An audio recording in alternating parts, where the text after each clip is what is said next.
நான் சட்டப்பேரவைக்கு செல்ல வேண்டும் என்று விரும்பினேன். என்னுடைய உள்ளுணர்வு,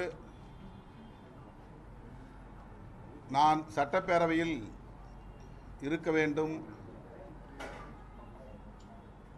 சட்டப்பேரவையில் விளிம்புநிலை மக்களுக்கான அரசியலை பேச வேண்டும் என்று இன்றைக்கல்ல, கடந்த 25 ஆண்டுகளாகவே நான் பதவியை ராஜினாமா செய்த காலத்திலிருந்து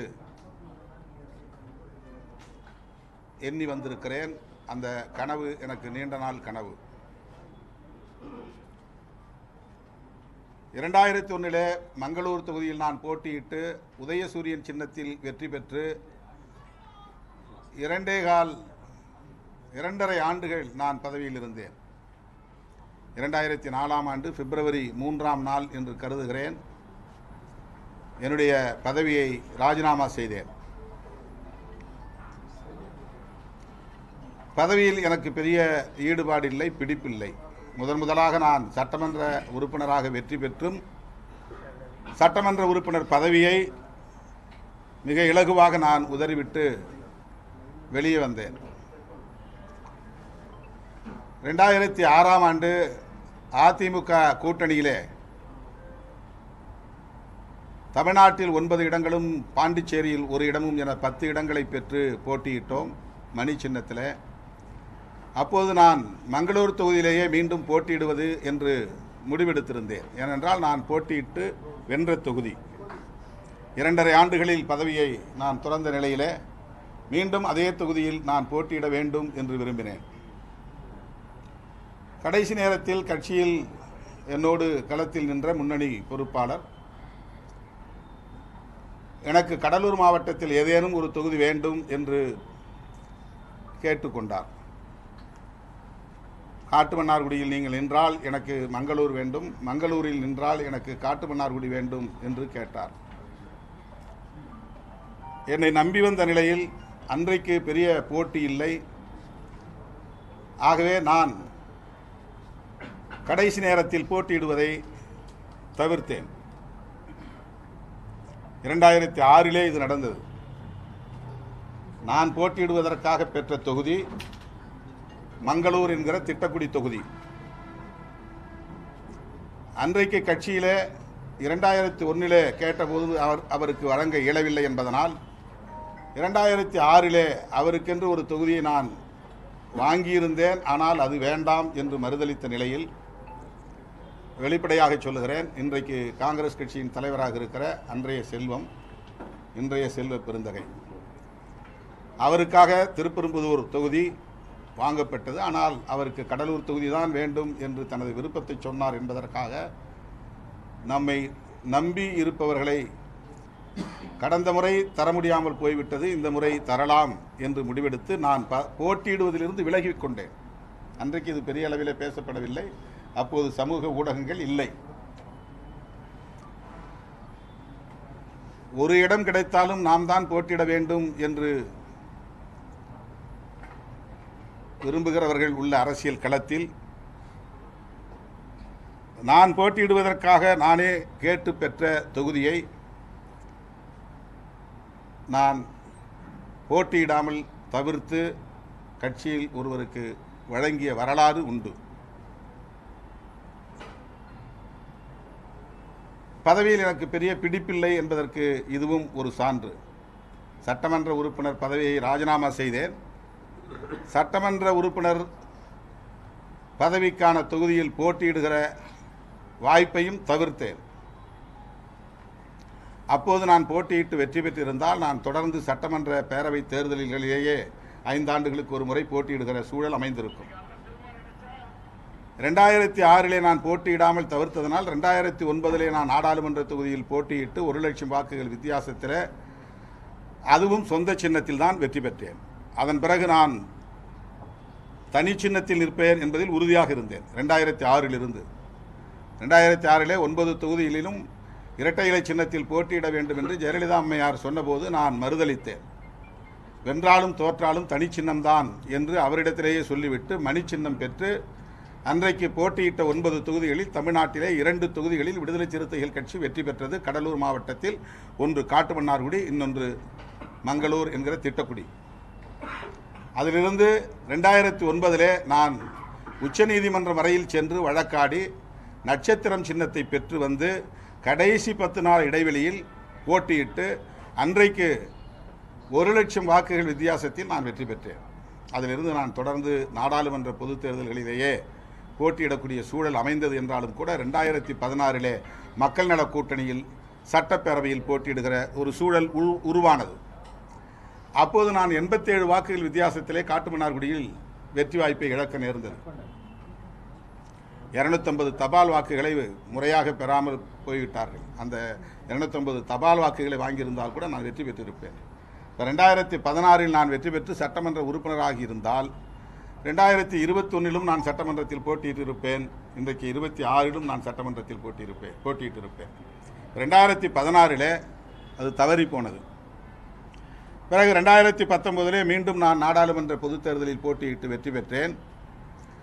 2021 எனக்கு அப்படி ஒரு உணர்வு மீண்டும் எழுந்தது. நாம் இந்த எம்பி பதவியை துறந்துவிட்டு சட்டமன்றத்திற்கு போகலாம் என்கிற உணர்வு எனக்கு மேலோங்கியது. ஆனால் அப்போது அந்த முடிவை நான் எடுக்கவில்லை, அது தீவிரமாகவும் இல்லை. ஆனால் எனக்குள் அந்த உள்ளுணர்வு ஓடிக்கொண்டே இருந்தது. 2026 சட்டப்பேரவை பொதுத் தேர்தல் வழக்கமான பொதுத் தேர்தல் இல்லை என்பதை அடிக்கடி நான் சொல்லியிருக்கிறேன். வலதுசாரிகளின் கைகள் ஓங்கி வருகின்றன. அவர்கள் திட்டமிட்டு காய்களை நகர்த்துகிறார்கள். கடந்த ஒரு ஆண்டுக்கு மேலாக நாங்கள் அங்கம் வகிக்கிற மதசார்பற்ற முற்போக்கு கூட்டணியை பலவீனப்படுத்துவதற்கு எல்லா முயற்சிகளையும் சங் பரிவார்கள் மேற்கொண்டனர். குறிப்பாக விடுதலை சிறுத்தைகளை குறிவைத்து, குறிப்பாக என்னை குறிவைத்து எனக்கு எதிரான நடவடிக்கைகளை மேற்கொண்டார்கள். அல்லது நயவஞ்சகமாக என்னை அந்த கூட்டணியில் இருந்து பிரிக்க முயற்சி செய்தார்கள். இன்றைக்கு திமுக தலைமையிலான மதசார்பற்ற முற்போக்கு கூட்டணி கட்டுக்கோப்பாக களம் காண்கிறது என்று சொன்னால் அதற்கு விடுதலை சிறுத்தைகள் கட்சி, குறிப்பாக திருமாவளவன் மிக முக்கிய காரணம் என்பதை நான் பெருமிதத்தோடு சொல்ல கடமைப்பட்டிருக்கிறேன். எந்த ஆசை வார்த்தைக்கும் இணங்காமல், எந்த தூண்டலுக்கும் இலக்காகாமல் நான் உறுதியாக நின்று திமுக தலைமையிலான மதசார்பற்ற முற்போக்கு கூட்டணியை பாதுகாப்பதில் பங்களிப்பு செய்திருக்கிறேன். பெரும் முயற்சிகளை மேற்கொண்டிருக்கிறேன். இதை இந்த நேரத்தில் பதிவு செய்ய வேண்டியது என்னுடைய கருத்து, என்னுடைய கடமை. அதிலும் குறிப்பாக ஆட்சியிலும் பங்கு, அதிகாரத்திலும் பங்கு என்று விடுதலை சிறுத்தைகள் கட்சி தொடர்ந்து முழங்கி வந்த நிலையிலே இந்த தேர்தலில் ஆட்சியிலும் பங்கு, அதிகாரத்திலும் பங்கு என்பதை கோருவீர்களா என்று கேட்டபோது நான் திட்டவட்டமாக மறுதளித்தேன்.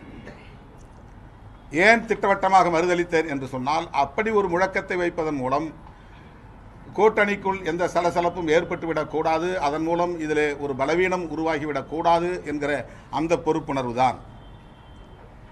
ஆட்சியிலும் பங்கு, அதிகாரத்திலும் பங்கு என்பதை 1999 முதலாக நான் தேர்தல் அரசியலில் அடியெடுத்து வைத்த போது நெய்வேலியில் இருந்து புரட்சியாளர் அம்பேத்கர் சிலை முன்னால் நின்று நான் எழுப்பிய முழக்கம் இது, நான் முன்வைத்த முழக்கம் இது. மூப்பனார் அவர்கள் திரும்ப திரும்ப கேட்டு அதை மேடைகளில் பல முறை சொல்லி இருக்கிறார். அப்படிப்பட்ட நிலையிலும் கூட இந்த முறை நாங்கள் கூட்டணி ஆட்சி குறித்து பேச மாட்டோம், அதற்கான சூழல் இது இல்லை என்று திட்டவட்டமாக மறுதளித்தோம். ஏன் இதை அழுத்தமாக சொல்லுகிறேன் என்றால், நான் போட்டியிடப் போகிறேன் என்று சொன்னதும் ஏதேதோ யூகங்களை ஆளாளுக்கு கட்டமைத்திருக்கிறார்கள். திருமாவளவன் பதவி ஆசை கட்டு எம்பி பதவியை விட்டுவிட்டு எம்எல்ஏவுக்கு நிற்கப் போகிறார் என்றும், அப்படி இங்கே வந்து அவர் கூட்டணி ஆட்சிக்கு முயற்சிக்கப் போகிறார் என்றும், துணை முதலமைச்சர் ஆவதற்கு ஆசைப்படுகிறார் என்றும், தொங்கு சட்டசபை தான் உருவாகப் போகிறது என்று திருமாவளவனே யூகிக்கிறார் என்றும், அதனால் அவர் சட்டமன்றத்திலே இருந்தால்தான் கூட்டணி ஆட்சிக்கான கருத்தை உயர்த்தி பிடிக்க முடியும் என்று அவர் கருதுகிறார் என்றும் ஆளாளுக்கு அவரவர் யூகங்களை எல்லாம் செய்திகளாக்குகிறார்கள். அதேபோல நான் ஏற்கனவே போட்டியிட்டு வெற்றி பெற்ற 4 சட்டமன்ற உறுப்பினர்களில் 3 பேருக்கு வாய்ப்பளிக்கவில்லை என்பது அவர்கள் திமுக ஆதரவு நிலை எடுத்ததனால்தான் என்று மிக தவறாக அவதூறுகளை பரப்புகிறார்கள். நான் இந்த கூட்டணியில் உறுதியோடு நிற்கிறேன். நான் இந்த கூட்டணிக்கான அரசியலை பேசுகிறேன். அதைத்தான் 4 சட்டமன்ற உறுப்பினர்களும் சட்டப்பேரவையில் எதிரொலித்தார்கள். அவர்கள் நான் பேசாததை அங்கு பேசவில்லை, நான் சொல்லாததை அவர்கள் அங்கே சொல்லவில்லை, நான் பேசிய அரசியலுக்கு முரண்பட்ட அரசியலை அவர்கள் அங்கே முன்வைக்கவில்லை. நான் வெளியிலிருந்து என்ன பேசுகிறேனோ அதைத்தான் எமது சட்டமன்ற உறுப்பினர்கள் சிந்தனை செல்வன், ஷாநவாஸ், எஸ் பாலாஜி, கணையூர் பாபு இந்த 4 பேரும் எடுத்துரைத்தார்கள். அவர்கள் மிகச் சிறப்பாக விடுதலை சிறுத்தைகளின் அரசியலை பேரவையில் எடுத்து வைத்தார்கள் என்பதை யாரும் மறுக்க முடியாது. நான் அதற்காக பெருமைப்படுகிறேன். அவர்களுடைய பங்களிப்பை எண்ணி பெருமைப்படுகிறேன். அவர்களை நான் வெளியேற்றியதற்கு எதுவும் காரணமில்லை. நான் தேர்தலில் போட்டியிடுவேன் என்பதும் நான் சட்டமன்றத்திற்கு செல்ல வேண்டும் என்கிற விருப்பத்தை தவிர வேறு எந்த நோக்கமும் இல்லை. கூட்டணி ஆட்சியை உருவாக்க வேண்டும் என்று விரும்பினால் சட்டமன்றத்திற்கு போகாமலும் கூட நான் அதை செய்ய முடியும். சட்டமன்றத்திற்குள்ளே போய்தான் அதை செய்ய வேண்டும் என்று இல்லை. வெளியே இருந்தும் நான் எம்பியாக இருந்து கொண்டும் அதை செய்ய முடியும். நான் சொல்லுவதை எங்கள் சட்டமன்ற உறுப்பினர்கள் கேட்கப் போகிறார்கள், அவ்வளவுதான். ஆக அது தவறு. அதேபோல சட்டமன்ற உறுப்பினர்கள் 3 பேரை வெளியேற்றியதற்கு வெரி சிம்பிள் ரீசன். புதியவர்களுக்கு வாய்ப்பு கொடுக்கலாம். ஏற்கனவே இவர்கள் வெற்றி பெற்று ஒரு முறை சட்டமன்றத்திற்கு போய் அதை பார்த்து விட்டார்கள். அந்த அதிகாரத்தை அவர்கள் நுகர்ந்து விட்டார்கள். கிடைக்கிற இடங்கள் 8 தான். போட்டி 150 பேர், 200 பேர். அந்த 8 இடங்களுக்கு ஒவ்வொரு தொகுதிக்கும் 10 பேர், 15 பேர். எல்லோரும் எனக்கு நெருக்கமானவர்கள். யாரை விடுவது, யாரை தேர்ந்தெடுப்பது என்கிற பிரச்சனை இருக்கிறது. ஒருவரை எடுத்தால் மற்ற 10 பேர் எனக்கு எதிரியாக மாறுகிறார்கள். ஒருவரை தேர்வு செய்தால் மற்ற அத்தனை பேரும் வருத்தத்தோடு வலியோடு எனக்கு எதிரான நிலைப்பாட்டை அல்லது விமர்சனங்களை நேருக்கு நேராக வந்து வைக்கிறார்கள். அது உரிமையோடு செய்கிறார்கள். அது உட்கட்சியில் இருக்கிற ஒரு உரிமை. அது அண்ணன் தம்பி என்று பழகுவதால், தலைவன் தொண்டன் என்ற இடைவெளி இல்லாததால், இரவு பகலாக அவர்களோடு நான் களத்திலே நிற்பதால் அந்த உரிமையை எடுத்துக்கொள்கிறார்கள், அவ்வளவுதான். ஆகவே அவர்களை நான் மாற்றியதற்கு நான் பின்பற்றுகிற சமூக நீதி பார்வைதான் காரணம். 3 முறை பாலாஜி கொடுத்துட்டோம், சரி இன்னொரு முறை ஒருத்தனை கொடுப்போம், அவ்வளவுதான். Very simple reason. சோழிங்கநல்லூரில் நின்றார் பாலாஜி, அப்போ வெற்றி பெற முடியவில்லை. மயிலத்தில் நின்றார், வெற்றி பெற முடியவில்லை. இப்போ திருப்பூரூரில் நின்றார், வெற்றி பெற்றார், சிறப்பாக பணியாற்றினார், மிகச்சிறந்த சட்டமன்ற உறுப்பினர் என்று பாராட்டை பெற்றார். முதலமைச்சர் உட்பட அதில் இருந்த அத்தனை அமைச்சர்களும், என்னிடம் சொல்லாத அமைச்சரே இல்லை. இன்னைக்கு சட்டசபை அலங்காரமாக இருக்கிறது என்றால் அதற்கு சிறுத்தைகள் தான் காரணம் என்று பல பேர் என்னிடத்தில் சொல்லியிருக்கிறார்கள். எனவே அவர்கள் எனக்கு முரண்பட்ட அரசியலை பேசவே இல்லை, அப்படி நான் நினைக்கவே இல்லை. சோசியல் மீடியாவில் பேசக்கூடியவர்கள் அல்லது விடுதலை சிறுத்தைகளை பிடிக்காதவர்கள் அல்லது திருமாவளவன் வளர்ச்சியை பொறுத்து கொள்ள முடியாதவர்கள் பரப்புகிற அவதூறு அது. ஆக நான் கொண்டிருந்த சமூக நீதி பார்வை என்னை உந்தி தள்ளியது. இந்த 2 பேருக்கு பொது தொகுதி 2 தான். 8 தொகுதி வாங்கினாலும் 6 தொகுதி வாங்கினாலும் பொது தொகுதி 2. இப்போ மறுபடியும் அதே 2 பேருக்கு கொடுக்கணுமாங்கிற கேள்வி எழுது. இயக்கத்தொழில் எழுப்புறாங்க. இன்னும் 5 வருஷம் கழிச்சு தான் எம்எல்ஏ எலெக்ஷன் வரும். அப்போல்லாம் நாங்கள் இருப்போமா இல்லையான்னு தெரியல. எங்களுக்கு ஒரு வாய்ப்பு கொடுங்க. நீங்கள் ஷாநவாஸுக்கு வந்து குன்னத்தில் ஒரு வாய்ப்பு கொடுத்தீங்க, அதில் ஜெயிக்கலை. நாகப்பட்டினத்தில் நின்னார், ஜெயிச்சிட்டாரு. 5 வருஷம் அவர் பணியாற்றிட்டார். அவர் வந்து வெளியில் நின்று இதே மாதிரி பேசக்கூடியவர் தான். அந்த ஆற்றல் அவருக்கு இருக்குது. இதே அரசியல் அவரால் பேச முடியும். இப்போ நாங்கள் உள்ளே போய் பார்க்குறதுக்கு எங்களுக்கு ஒரு வாய்ப்பு வேணும். நாங்கள் சட்டமன்றத்தில் உட்கார்றதுக்கு ஒரு வாய்ப்பு வேணும். இது இந்த கோரிக்கை ஒரு ஜனநாயக கோரிக்கை. அது அந்த கோரிக்கையை நான் ஒரு சமூக நீதி பார்வை அடிப்படையில், சரி தம்பிங்க தானே, நம்ம கூட இருக்கிறவங்க தானே சொல்லிக்கலாம். நாம் எடுக்கிற முடிவுக்கு எந்த இன்டென்ஷனும் ஒரு உள்நோக்கமும் அவங்க கற்பிக்க வாய்ப்பில்லை. அதனால் நம்ம எடுத்துக்கிட்டு சொல்லலாம் அப்படின்னு நான் முன்கூட்டி சொல்லலை, அவ்வளவுதான். ஷானவாஸ் வந்து நாகப்பட்டினம் இல்லை அப்படின்னு தெரிஞ்ச உடனே ராயபுரம் வாங்கி கொடுங்கன்னார். ராயபுரத்தை வாங்கின பிறகு அது சரியாக இருக்காதுன்னு பல்லாவரம் கேளுங்கன்னார். பல்லாவரம் வந்து தேமுதிகவுக்கு போயிடுச்சு, வேறு தொகுதியே இல்லை. அப்போ நாங்கள் சவுத்தில் கேட்டோம், அங்கே எங்கெங்கே கேட்டோம், எங்கேயுமே முடியல. முதலமைச்சர் தலையிட்டு பண்ருட்டியை கொடுங்கன்னு சொன்னார். அப்படி தான் அது வந்துச்சு. இப்போ அந்த இடத்துல கடலூர் மாவட்டத்தை சார்ந்தவர்கள் உள்ளூர் என்கிற கோரிக்கை நாளுக்கு நாள் வலுத்து வருகிறது. இதுக்கு முன்னாடி வந்து டாப் லெவலில் இருக்கிறவங்கள முதல்ல நம்ம வந்து சாட்டிஸ்ஃபை பண்ணி ஆகணும். 30 வருஷமாக என்னோட பயணிக்கிறவங்கள நான் சாட்டிஸ்ஃபை பண்ணி ஆகணும். 24 மணி நேரம் என்னோட இருக்கிறவங்க நான் சாட்டிஸ்ஃபை பண்ணி ஆகணும். வழக்குகளை சுமக்கிறவங்க, அடிபட்டவங்க, ரத்தம் சிந்தினவங்க, சிறைச்சாலை சென்றவங்க, அவங்க வந்து என்கிட்ட கோரிக்கை வைக்கும்போது அவங்களாம் இல்லை போ நான் என் விருப்பப்படி கொடுப்பேன் அப்படி நான் கொடுக்க முடியாதுல்ல. இன்றைக்கி பெரிய குளத்தில் வந்து ஒரு தம்பியை போட்டிருக்கிறோம் சக்திவேலுங்கிற ஆற்றல் அரசுனா, அவருக்கு ஏற்கனவே 2 முறை வாய்ப்பு கொடுத்துட்டோம். பக்கத்தில் உட்காந்துருக்கிற பாவலனும் கேட்டார், கனியமுதன் கேட்டார், அந்த ஊர்லேயே இருக்கிற கோவிந்தராஜனுங்கிற தமிழ்வாணன் கேட்டார். ஆனால் நான் அவங்களெல்லாம் கொடுக்காம இவருக்கு கொடுத்தேன். ஏன்னா அவர் என்னோட எப்படி ட்ராவல் பண்ணார், எத்தகைய அடக்குமுறைகளை சந்தித்தார், அவர் ஒரு முறையாவது உள்ளே போகட்டும் அப்படின்னு எனக்குள்ளே இருக்கிற உள்ளுணர்வு தூண்டிச்சு. ஏற்கனவே 2 முறை வாய்ப்பு கிடைச்சாலும் கூட அவருக்கு அப்போ வந்து சாதாரண ஒரு கூட்டணி 2001 நாங்கள் ரொம்ப வலுவில்லாத ஒரு கூட்டணியில் இருந்தோம். அடுத்து மக்கள் நல கூட்டணி, வலுவில்லாத ஒரு கூட்டணி. இப்போ இந்த முறை அவர் வந்து கேட்குறாரு. ஒரு ஃபோனில் வந்து அவர் வந்து என்னை பழைய காலத்துக்கு எடுத்துகிட்டு போயிட்டார், ரீகால் பண்ணிட்டு போயிட்டார். உடனே நான் வந்து சரிப்பாப்பா நீ போய் நில்லு அப்படின்னு சொல்லிட்டேன். இப்படி தான் வந்து தேர்வு பண்ணுறோம். அப்போ அது மாதிரி தான் வந்து பாலாஜியை ரீப்ளேஸ் பண்ணதும் சரி, ஷானவாஸை ரீப்ளேஸ் பண்ணதும் சரி. அடுத்த செகண்டே பாலாஜி அண்ணா எடுத்த முடிவை நான் ஏற்றுக்கொள்கிறேன், அண்ணனோடு எப்போதும் நான் உடனிருப்பேன் அப்படி மெசேஜ் போட்டார். உடனே அன்னைக்கு அந்த அறிவிப்பு செய்த உடனே அதில் அவருக்கு எந்த வழியும் இல்லை. அன்னையிலேருந்து என் கூட தான் அலுவலகத்தில் இருக்கிறார். ஷானவாஸ் இப்போ தான் வந்து என்னை பார்த்தார். கிட்டத்தட்ட 1 மணி நேரம் என்னோட பேசிகிட்டு இருந்தார்.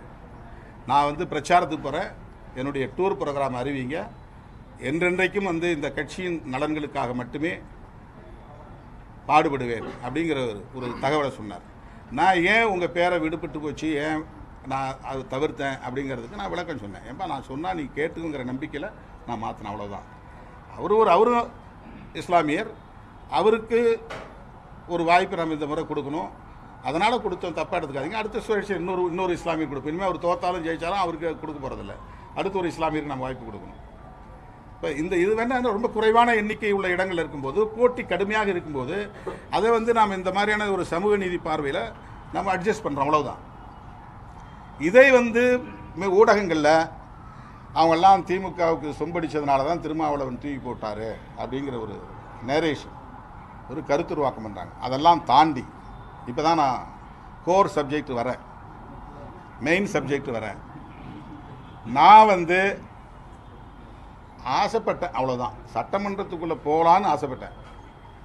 ஒரு வார்த்தை என்ன சொன்னேன்னா, அது எங்கள் தம்பிகளுக்காக, நான் ப்ரெஸ்ஸில் சொல்லலை, நான் ஃபேஸ்புக்கில் லைவில் சொன்னேன். 2026 சட்டப்பேரவை தேர்தல் முடிவுகளுக்கு பிறகு தமிழ்நாட்டு அரசியல் சூழல் மாறும். அப்போ நான் சட்டமன்றத்தில் இருந்தால் நல்லதுன்னு நான் நினைக்கிறேன், அவ்வளோதான். இதில் எனக்கு எந்த விஷனும் பெருசாக கால்குலேஷன் அது இது எதுவுமே கிடையாது, எதுவுமே கிடையாது. இது டார்கெட்டட், எது தமிழ்நாடுங்கிறது குறிவைக்கப்பட்ட ஒரு மாநிலமாக மாறி இருக்கு. பிஜேபியும் அதிமுகவும் இங்கே இருக்கக்கூடிய சமூக நீதி அரசியலை சீர்குலைக்கக்கூடிய ஏற்பாடுகளை செய்து கொண்டிருக்கிறார்கள். அப்படிப்பட்ட நிலையில் சட்டமன்றத்திலும் இருப்பது நல்லது அப்படிதான் நான் நினைச்சேன், அவ்வளோதான். சட்டமன்றத்திலும் இருப்பது நல்லது, அவ்வளோதான் என்னுடைய எண்ணம். இதில் யாருடைய இன்ஃப்ளூயன்ஸும் கிடையாது. ஒரு செய்தி நான் உங்களுக்கு சொல்ல கடமைப்பட்டிருக்கிறேன், என்னை வந்து யாரும் இன்ஃப்ளூயன்ஸ் பண்ண முடியாது.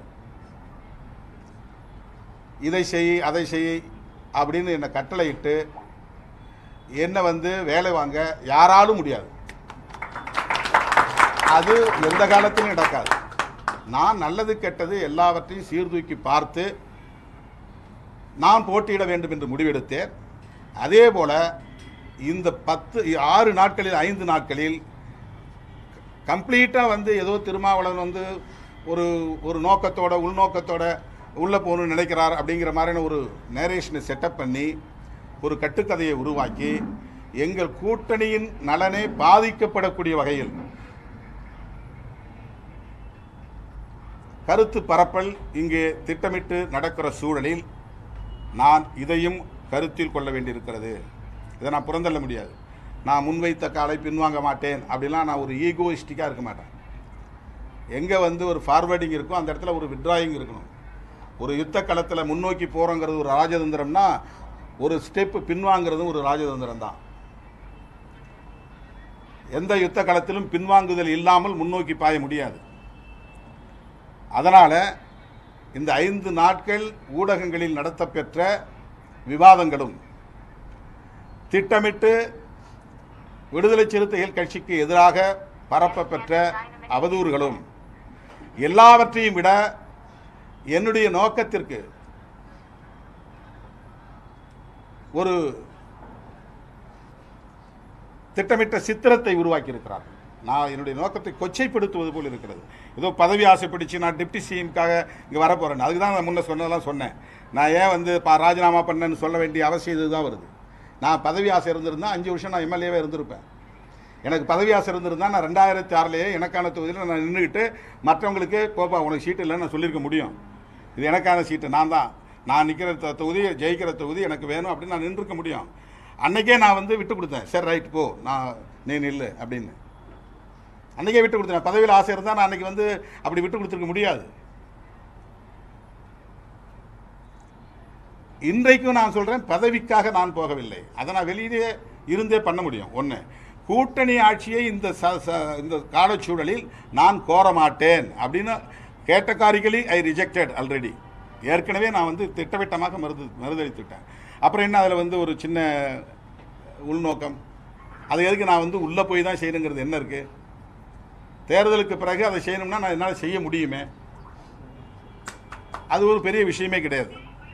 எனவே என்னுடைய நோக்கத்தை கொச்சைப்படுத்தும் வகையில் ஊடகங்களில் இந்த கூட்டணிக்கு எதிரான கருத்துள்ளவர்கள், விடுதலை சிறுத்தைகளுக்கு எதிரான மனநிலை உள்ளவர்கள், திருமாவளவனை வீழ்த்த வேண்டும் என்று எண்ணுகிற சக்திகள் பரப்பிய அவதூறுகளை முறியடிக்க வேண்டிய தேவை இருக்கிறது. எனக்கு அந்த நோக்கம் இல்லை. பதவிக்காக நான் போட்டியிடவில்லை. நான் போட்டியிடுவதால் இந்த கூட்டணி வெற்றி பெறாது என்கிற தோற்றத்தை உருவாக்குவது ஏற்புடையதல்ல. 200 இடங்களில் மதசார்பற்ற முற்போக்கு கூட்டணி வெற்றி பெறும் என்று நான் அறுதியிட்டு கூறுகிறேன். இந்த நிமிடம் வரையில் திமுக தலைமையிலான மதசார்பற்ற முற்போக்கு கூட்டணிக்குத்தான் சர்வே முடிவுகள் ஆதரவான தகவல்களை பதிவு செய்து வருகின்றன. எனவே நான் சந்தேகப்பட்டு ஒரு ஹங் அசெம்பிளி வரும், தொங்கு சட்டசபை வரும் அப்படின்னு சந்தேகப்பட்டு நான் போட்டியிடுவதாக சொல்லப்படுகிற கருத்து தவறான கருத்து. என்னுடைய நோக்கத்தை கொச்சைப்படுத்துகிற காரணத்தினால் நான் முன்வைத்த காலை பின்வைக்கவில்லை. இதை ஒரு உத்தியாக பார்க்கிறேன். என் நிலைப்பாட்டை தள்ளி வைக்கிறேன். என் உத்தியை மாற்றி அமைக்கிறேன். I just change my strategy, அவ்வளவுதான். என்னுடைய உத்தியை நான் தள்ளி வைக்கிறேன். என்னுடைய நிலைப்பாட்டை தள்ளி வைக்கிறேன். உத்தியை மாற்றி அமைக்கிறேன். எனவே நான் போட்டியிடுவதாக அறிவிக்கப்பட்ட காட்டுமன்னார்கோவில் தொகுதியில் மறைந்த தலைவர் ஐயா இளைய பெருமாள் அவர்களின் இளைய மகன் ஜோதிமணி அவர்கள் வேட்பாளராக போட்டியிடுவார். இளைய பெருமாள் அவர்கள் இந்த சமூகத்திற்கு மிகப்பெரிய பங்களிப்பு செய்தவர். அவருடைய குடும்பத்தை கௌரவிக்க வேண்டும் என்கிற உணர்வு எனக்குள்ளே இருந்தது. ஆகவே ஒரு பொறியாளர், துறைமுகத்தில் பணியாற்றி ஓய்வு பெற்ற பொறியாளர், அவர் நான் நிற்கிற காட்டுமன்னார்கோவில் தொகுதியில் விடுதலை சிறுத்தைகள் கட்சியின் அதிகாரப்பூர்வமான வேட்பாளராக போட்டியிடுவார். 2001 ஒன்று செஞ்சேன். அப்போல்லாம் இது பெரிய அளவில் பேசப்படாத காலம், விடுதலை சிறுத்தைகள் பெரிய அளவில் கவனிக்கப்படாத காலம். அன்னைக்கு 8 இடம் திமுக கொடுத்துச்சு. அப்போ நான் திட்டமிட்டு பெண்களுக்கு சீட்டு கொடுத்தே தீர்வேன்னு அவினாசியில் ஒரு பெண்ணை தேடி பிடிச்சி ஒரு அருந்ததியர் சமூகத்து பெண்ணுக்கு கொடுத்தேன். அதே மாதிரி சமயநல்லூர் தொகுதி எனக்காக நான் கேட்டு வாங்கினேன். கலைஞர் முடியாதுன்னு சொன்னார். சமயநல்லூர் செல்வராஜ் முன்னாள் அமைச்சர் நிற்கிற தொகுதி, அதை போய் கேட்குறீங்களே, தர முடியாதுன்னு சொல்லி அனுப்பிச்சிட்டார். நான் வெளியே வந்த பிறகு மறுபடியும் என் பேரை சொல்லி கூப்பிட்டாங்க. திருமாவளவன் தலைவர் கூப்பிட்றாருன்னார். போனோம். நீங்கள் நிற்கிறீங்களான்னார். ஆமாம் நான் நிற்கிறேன்னு. அப்படின்னா உங்களுக்கு சமயநல்லூர் தொகுதியை தர, நீங்கள் வேறு யாருக்கும் கொடுக்குறதா இருந்தால் தரமாட்டேன் அப்படின்னு சொன்னார். நான் நிற்கிறேங்க ஐயான்னு சொன்னேன். அந்த சமயநல்லூர் தொகுதியை அதன் பிறகு நான் கக்கன் அவர்களின் குடும்பத்தை சார்ந்த கஸ்தூரி கக்கன் அவர்களை வேட்பாளராக்கி அங்கே நான் அறிவிப்பு செய்தேன். அவர் கட்சி கிடையாது, தமிழ் மாநில காங்கிரஸ். ஆனால் அந்த குடும்பத்தை கௌரவிக்கணும், அங்கே தமிழ் மாநில காங்கிரஸில் அவங்களுக்கு வந்து இடம் கிடைக்காது, அந்த மாதிரியான ஒரு சூழல் இருந்த நிலையை நான் கவனித்த போது நான் நிற்கிற தொகுதியை நீங்கள் நில்லுங்க அப்படின்னு சொல்லிட்டு நான் அறிவித்தேன். ஆனால் கலைஞர் அதுக்கு முன்கூட்டியே புரிஞ்சுக்கிட்டு நாங்கள் பேசிக்கிட்டு இருந்ததை வச்சு தெரிஞ்சுக்கிட்டு என்னை அவரே வந்து விழுப்புரத்தில் வேட்பாளர் பட்டியல் அறிவிக்கும் போது நானே எதிர்பார்க்கலை, திருமாவளவன் வந்து மங்களூரில் போட்டியிடுகிறார் அப்படின்னு கலைஞரே அறிவித்தார். என் பேரை நான் வந்து சமநல்லூரில் தான் எழுதி வச்சுருந்தேன். வேட்பாளர் பட்டியல் அறிவிக்கிறது முன்னாடி அவர் வந்து என்னை கூப்பிட்டு கேட்டு தெரிஞ்சுக்கிட்டு சரி அப்படின்னா அவங்க நிற்கட்டும், நீ இங்கே நில்லுங்கன்னு சொல்லி மாற்றி விட்டாங்க. நீ நிற்காமல் இருக்க விடாங்கிறதுக்காக என்னை மாற்றி விட்டார். நான் வேறு யாரையா போட்டுருங்கிறதுனால இது நிகழ்ந்தது. ஆகவே 2001 கக்கன் குடும்பத்தினருக்கு ஒரு வாய்ப்பு கொடுத்ததைப் போல 2026 அந்த பகுதியில் சாதி ஒழிப்பு களத்தில் தீவிரமாக போராடிய ஐயா இளைய பெருமாள் குடும்பத்தை கௌரவிக்கும் வகையில் அவருடைய இளைய மகன் பொறியாளர் ஜோதிமணி இளைய பெருமாள் வேட்பாளராக போட்டியிடுவார் என்பதை தெரிவித்துக் கொள்கிறேன்.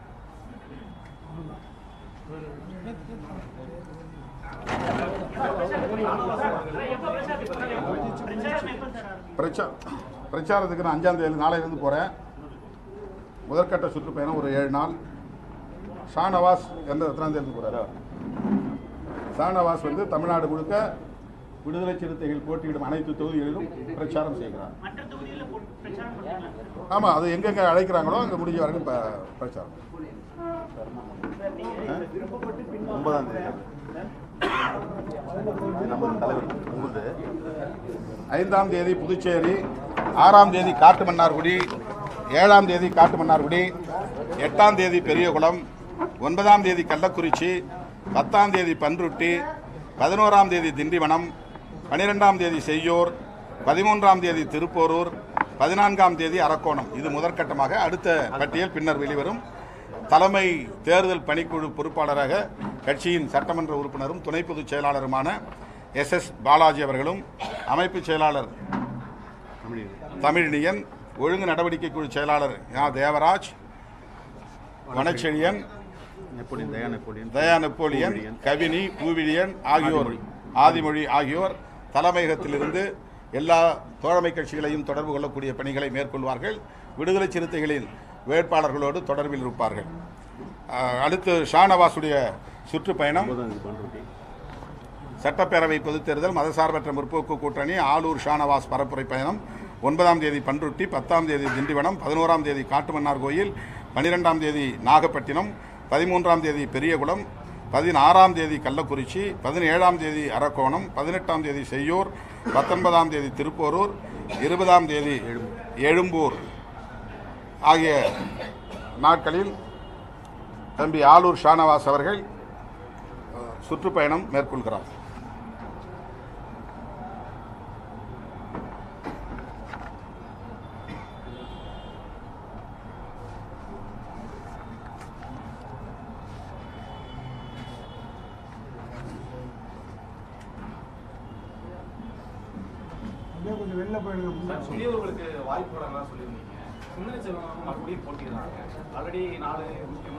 அவர் கட்சியுடைய பொதுச் செயலாளர். புரோட்டோகால் பிரகாரம் வந்து பொதுச் செயலாளர் வந்து நம்ம வந்து சஸ்டெயின் பண்ணணும். அந்த தொகுதியை வந்து அவர் காட்டுமன்னார் கோயிலில் நான் ஏன் நிற்கிறேன்னு முடிவு பண்ணேன்னா, நான் நாமினேஷன் பண்ணிவிட்டு சேஃபாக ஒரு சுற்றுப்பயணம் போக முடியும்.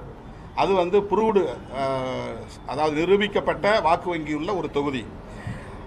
கடந்த முறை 2019 5 தொகுதியில் மைனஸ் ஏற்பட்டும் காட்டுமன்னார்குடி அந்த அவ்வளவு மைனஸையும் தாக்கு பிடிச்சி 3000 ஓட்டு எக்ஸஸாக வெற்றி பெறக்கூடிய அளவுக்கான ஒரு வாய்ப்பை தந்த தொகுதி. அந்த தொகுதியில் நான் நின்றால் ஒரு 4 நாள் கடைசியில் பிரச்சாரம் செய்தால் போதும், மற்ற நாட்களில் 8 தொகுதிகளுக்கும் தோழமை கட்சியிலும் போக வேண்டும் அப்படிங்கிறதுக்காக அந்த தொகுதியை முடிவு செஞ்சோம்.